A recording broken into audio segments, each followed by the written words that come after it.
You know, it's always fascinating. It's when you get a peek behind the curtain, right? Movies look so polished, but the actual making of them. Wow. Oh, absolutely. Full of Yeah. drama sometimes. Exactly. And today we're diving into It Ends With Us. Huge movie based on the Colleen Hoover book, massive hit, but there's this whole other story playing out about the creative side, specifically between the director, Justin Baldoni, and the star, Blake Lively. Lots of friction reported there. That's right. And what's really grabbed our attention for this deep dive is this reported voicemail. It's allegedly from Baldoni himself talking to his editors. Right. It gives us, like, supposedly his take on the film that actually got released. A real insider perspective, Yeah. potentially. So look, we're not here to pick sides or say who's right or wrong. Our mission today is just to unpack this alleged voicemail, see what people are saying about it, and figure out what it might tell us about the core disagreement over this film. Sounds good. Where do we start? The voicemail itself. Let's do it. So this alleged voicemail from Baldoni to his editors, what's the absolute core claim he's reported to have made? Okay, so the main thing, the big headline, is apparently him saying, and I'm quoting the report here, the movie that's been released is 97% our film. 97%. And our film means him and his team, his editors. Exactly. That seems to be the implication. His version, the one they crafted together. Wow. Okay.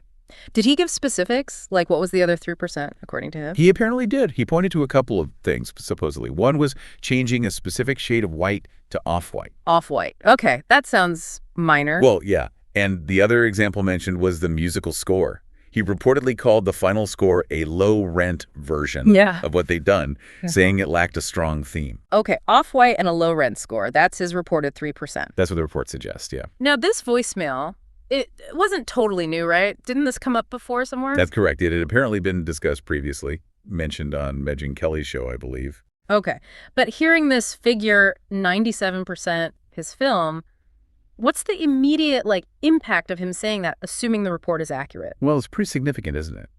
Because it seems to directly challenge or at least complicate any narrative that Blake Lively, completely took over the film or drastically changed his vision. Right. If he's saying it's 97% his, it makes the she stole the movie claims sound a bit different. Exactly. It raises questions about what taking over actually means in this context.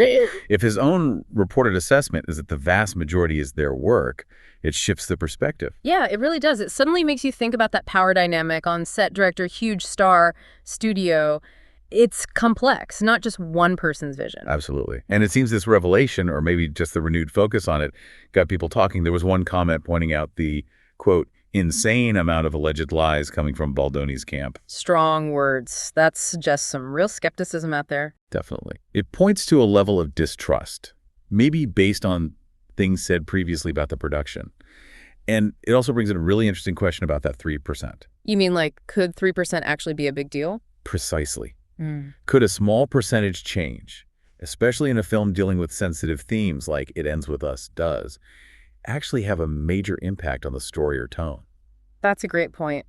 The book deals with some heavy stuff, domestic abuse, trauma, and someone brought up concerns Lively might have had about, say, nudity or how the character Lily was portrayed, especially as a child. Right. And in those areas, even seemingly small edits, removing a scene, changing dialogue, altering a character moment could feel huge. It could significantly change the viewer's experience, even if it's technically just a small fraction of the runtime. So a small percentage doesn't necessarily mean small impact. Yeah. Especially with sensitive material. Exactly. It highlights how subjective filmmaking is. What feels minor to one person might feel crucial to another. Which then leads back to this other point someone raised. If Baldoni's saying 97% is his movie, how can there be talk of, extortion or theft? It seems contradictory. It does seem to create tension with those more extreme claims, doesn't it? If you're arguing someone stole your movie, but then you reportedly say almost all of it is yours, well, it makes the argument harder to sustain. Yeah, logically, it feels like those two ideas clash. You can't really have it both ways. Especially if things were to ever proceed legally. Consistency matters. This reported admission could be a significant factor. Okay, let's talk money for a second, because this movie made a lot of it. Oh, yeah. Huge success. Box office around $350 million, based on reports. $350 million. Okay. So in the discussion we saw, someone brought up the idea of damages like financial losses claimed and sarcastically mentioned $390 million, referencing some other movie loss entirely. What's the point there? I think the commenter was being sarcastic to highlight the seeming absurdity. If Baldoni is claiming, again, 97% of the film is his vision, and that film went on to make $350 million, where do massive financial damages come from? Right. How do you argue you lost hundreds of millions because someone changed the paint color to off-white and tweaked the score? Exactly. It makes it much harder to connect those dots logically. Yeah. It begs the question, what is the basis for claiming such huge losses if the final successful product was, by his own reported account, mostly his? It really makes you scratch your head. Okay, another big area of contention seems to be the ending. What's the story there? Well, there's been some speculation, a theory going around that maybe Baldoni was upset because change his lively push for might have altered the ending in a way that wrote his character, Ryle, out of potential sequels or diminished his role going forward. The sequel potential. Always a factor in Hollywood. Always. A successful first film often leads to thoughts of a franchise. But then we have descriptions of the ending that actually aired, the one on Netflix. How does that ending stack up against the book and this theory about Ryle? Well, this is where it gets really interesting, because the descriptions we have of the Netflix ending sound remarkably close to the book's ending. Really? How so? It shows Lily co-parenting with Ryle, yes, but the focus is clearly on her moving on, her strength, and her reconnecting with Atlas.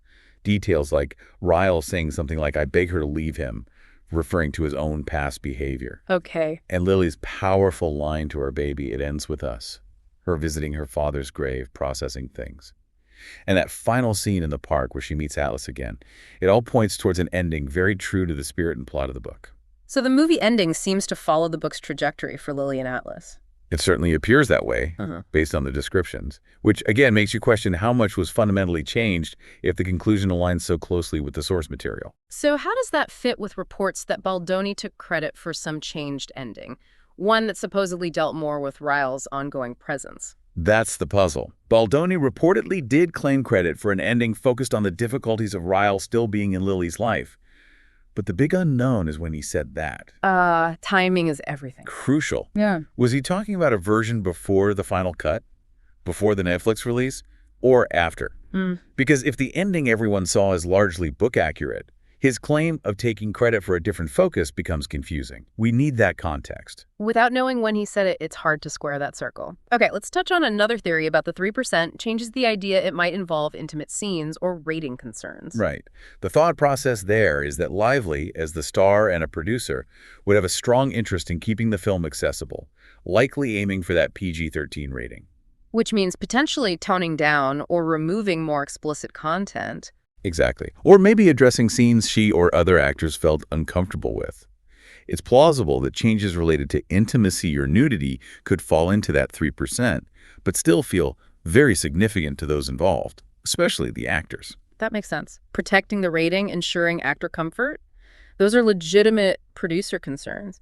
Now, the editors, Baldoni, reportedly mentioned in the voicemail Una Flaherty and Rob Sullivan. What's their situation? Well, they're named as the editors who worked on Baldoni's cut. But significantly, they were apparently the ones Lively later fired and replaced. So they'd have direct knowledge of the different versions. Precisely. In any dispute, especially a potential legal one, they could be key witnesses. They saw the edits, the changes, the discussions firsthand. Their perspective would be invaluable. And it was noted they haven't worked much since. That was mentioned, yes. It adds another layer, suggesting potential career impacts from this situation. Interesting. And one more detail. Blake Lively's lawyer, this Gottlieb person, there's a connection to Sony, the distributor. Yes, apparently her lawyer has a history of working with Sony. Could be pure coincidence. The legal world is small sometimes. Or strategic. Or potentially strategic. Having counsel familiar with the studio's inner workings could certainly be an advantage when navigating complex disputes. It raises an eyebrow, at least. Okay, let's pull back again. Looking at all this, especially that reported 97% claim from Baldoni, it really does seem to shift the whole narrative, doesn't it? It absolutely does. That single reported statement, if accurate, fundamentally challenges the idea that Lively hijacked the film. It suggests, from his own perspective apparently, that most of his work ended up on screen. And we can't ignore that the film was a massive success, which surely benefited Baldoni and his company Wayfair financially. Definitely. And a huge part of that success was Blake Lively's star power and the fact the story is inherently Lily's story. It centers her character. Yeah, which ties into that observation some people had that maybe Baldoni's initial cut leaned more towards Ryle, while Lively pushed to keep the focus squarely on Lily, like the book does. That's a plausible interpretation of the creative differences, yeah. Yeah. Aligning the film with the source material's focus. There were a couple of other little tidbits, too. Something about time spent filming in a basement. Yeah, a minor point, but apparently an anecdote about time in a basement got exaggerated in some retelling, portrayed as a much longer ordeal than it was. Right. Just shows how stories can morph. And that quote from Baldoni about taking the high road against leaks. Oh, yeah. That one hits differently now, doesn't it? Given the public nature of the disputes and allegations that followed. A bit ironic in hindsight. It really does. Then there was the question about Sony. Did they actually ask Baldoni for a final director's cut before Lively got more involved? Right, that detail casts some doubt on the idea that there was a completely finished, locked director's cut that was then somehow stolen or overridden. It suggests the editing process might have been more ongoing.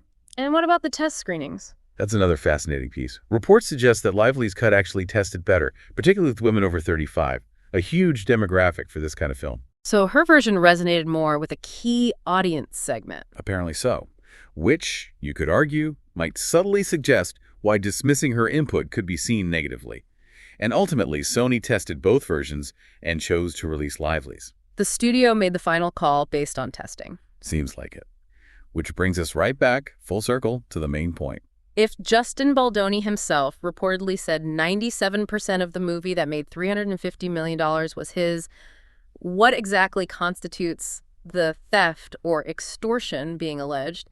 It makes the whole thing much, much murkier. Absolutely. His own reported words seem to drastically shrink the scope of the alleged changes compared to the severity of some of the claims floating around.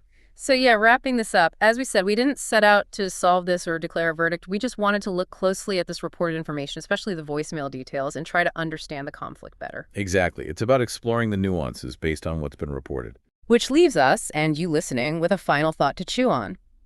When you hear claims like this 97% figure juxtaposed against allegations of theft, what does it really tell us about creative control battles in Hollywood? And maybe what other factors, ego, money, differing artistic visions, maybe even miscommunication, are really driving these conflicts beyond the simple hero-villain narratives we often get. It's rarely black and white, is it? Almost never. Definitely something to think about next time a story like this breaks.